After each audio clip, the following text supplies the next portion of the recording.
ಗಿಚ್ ಗಿಲಿಗಿಲಿ podcast ಗೆ ಸ್ವಾಗತ. ಇವತ್ತು ನಮ್ಮ ಪಾಡ್ಕಾಸ್ಟ್ ಗೆಸ್ಟ್ ಯಾರಪ್ಪ ಅಂತಂದ್ರ ಇವ್ರೇ ನೋಡ್ರಿ. ಇವ್ರದ್ದು ಸ್ಪೆಷಾಲಿಟಿ ಏನಪ್ಪಾ ಅಂತಂದ್ರ ಇವ್ರ ಜೀವನದಾಗ ಎಲ್ಲಾ ಕನ್ಫ್ಯೂಷನ್ ಮಾಡ್ಕೋತಾರ. ಹೌದೌದು ಕನ್ಫ್ಯೂಸ್ ಇಲ್ಲಿಲ್ರಿ ಅಣ್ಣ ಕನ್ಫ್ಯೂಸ್ ಹೌದೌದ್ರಿ ಇದನ್ನು ಕನ್ಫ್ಯೂಷನ್ ಮಾಡ್ಕೊಳತ್ತಾರ ನೋಡ್ರಿ. ಸರ್ ನಿಮ್ ಹೆಸರು? ಹೆಸರು ಶುಭಂ. ಹಾ ಶುಭಮೇ ರೀ ಶುಭಂ. ಇದನ್ನು ಕನ್ಫ್ಯೂಷನ್ ಕಂಟ್ರೋಲ್. ಸರ ನಿಮ್ ಲೈಫ್ ನಾಗ ಬಿಗ್ಗೆಸ್ಟ್ ಕನ್ಫ್ಯೂಷನ್ ಏನದ ಹೇಳ್ರಿ? ಏನ್ ಮಾಡ್ತೀರಣ್ಣ ಅಬ್ರೋಡ್ದಾಗ ಹೈಯರ್ ಎಜುಕೇಶನ್ ಮಾಡ್ಬೇಕನ್ಲತ್ತೀನಿ. ಯಾವ ಯೂನಿವರ್ಸಿಟಿ ಏನ್ ಅಪ್ಲೈ ಮಾಡ್ಬೇಕು, ಹ್ಯಾಂಗ್ ಅಪ್ಲೈ ಮಾಡೋ ಏನ್ ಒಂದು ಗೊತ್ತಲ್ಲತ್ತಿಲ್ರಿ. ಪೂರಾ ಕನ್ಫ್ಯೂಸ್ ಅದ ನೋಡ್ರಿ ಪೂರಾ. ಇದೇ ಕನ್ಫ್ಯೂಷನ್ ಸಲಕ ನಮ್ ಕರ್ನಾಟಕ ಗವರ್ಮೆಂಟ್ ದವ್ರು ಒಂದು ಒಳ್ಳೆ ಸೊಲ್ಯೂಷನ್ ತಂದಾರ್ರಿ. ಏನ್ರಿ ಸರ್? ಕರ್ನಾಟಕ ಗವರ್ಮೆಂಟ್ ದವರು Karnataka vocational training and skill development corporation ಕಡೆಯಿಂದ ಅಬ್ರೋಡ್ ಎಕ್ಸ್ಪೋ ಮಾಡ್ಲಿಕ್ಕತ್ತಾರ. ಓಕೆ. ಇದ್ರಾಗ 10ಕ್ಕೂ ಹೆಚ್ಚು ದೇಶಗಳಿಂದ 50ಕ್ಕೂ ಹೆಚ್ಚು ಯೂನಿವರ್ಸಿಟಿಗಳ ಜೊತೆ ನೀವು ಡೈರೆಕ್ಟ್ ಇಂಟರಾಕ್ಟ್ ಮಾಡಬಹುದು.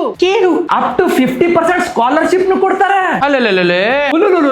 ಇದೇ 17 ಆಗಸ್ಟ್ 2025 ಬೆಂಗಳೂರು ಲಲಿತ್ ಅಶೋಕ್ ಹೋಟೆಲ್ ನ ಈ ಎಕ್ಸ್ಪೋ ಮಾಡಕತ್ತಾರ್ರಿ. ಮಿಸ್ ಮಾಡಬೇಡ ನೋಡ್ರಿ. ಫ್ರೀ ಎಂಟ್ರಿ ಇರ್ತದ, ಆದ್ರೆ ನೀವು ರಿಜಿಸ್ಟ್ರೇಷನ್ ಮಾಡ್ಬೇಕು. ರಿಜಿಸ್ಟ್ರೇಷನ್ ಹೆಂಗ್ ಮಾಡ್ಬೇಕಪ್ಪ ಅಂತ ಹೇಳ್ತೀನಿ ಕೇಳ್ರಿ. ಸ್ಕ್ರೀನ್ ಮೇಲೆ ಒಂದು QR ಕೋಡ್ ಅದ, ಅದು ಸ್ಕ್ಯಾನ್ ಮಾಡ್ರಿ. ಅಷ್ಟೇ ಅಲ್ಲ, ನಿಮ್ಗೆ ಏನಾದ್ರು ಹೆಚ್ಚಿಗೆ ಇನ್ಫಾರ್ಮೇಶನ್ ಬೇಕಾಗಿತ್ತಪ್ಪ ಅಂತಂದ್ರ ವೆಬ್ಸೈಟ್ ಲಿಂಕ್ ಬಯೋದಾಗದ. ಸರ್ ಇನ್ನೊಂದು ಕನ್ಫ್ಯೂಷನ್ ಇತ್ರಿ. ಏನ್ರಿ ಅದು ಎಕ್ಸ್ಪೋ 17 ಆಗಸ್ಟ್ ರೀ 18 ಆಗಸ್ಟ್ ಸರ್? 17 ಆಗಸ್ಟ್ ಮಾರಯ್ಯ.